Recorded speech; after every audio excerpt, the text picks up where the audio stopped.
Look, Barack Obama is going to be out of office in 3.5 years, all right? And he may be a lame duck if he loses the Senate in 2014.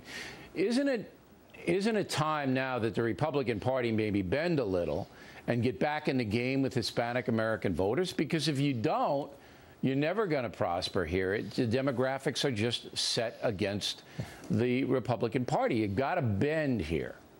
Well, that may or may not be true, that the demographics are moving against us because of an immigration issue. Bill, that's an instantaneous legalization. That means they will be allowed to stay here legally until such time as this whole process goes through. That's right. Nobody's going to be sent back home again unless they're a violent criminal. Now. They're not rounding people up now. They're letting them go, and you know it. But look, you say that may or may not be true. Every single poll shows 75% of the Hispanic voters are leaning Democrats because of this issue. Every poll says that.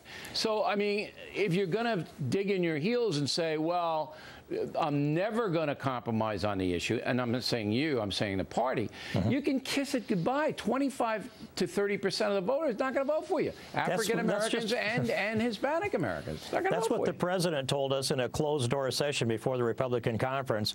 He said, you're never going to win another national election unless you adopt this comprehensive immigration reform. And he said to us Republicans, I'm trying to help you Republicans. Well, 75% of the Hispanics in this country today, and up as high as 81%, want more government, more taxes, more government services. That's not what we're selling. We're selling the rule of law, individual responsibility, and equal opportunity. And so I don't think that Republicans can gain an electorate by simply sacrificing the rule of law in order to start a conversation when that topic of immigration is last on a list of 6 among Hispanic voters in the country today. Well, it may be last, but the perception is that the Democratic Party is going to give them stuff and is going to be more lenient on the border. Therefore, you got to start to win hearts and minds.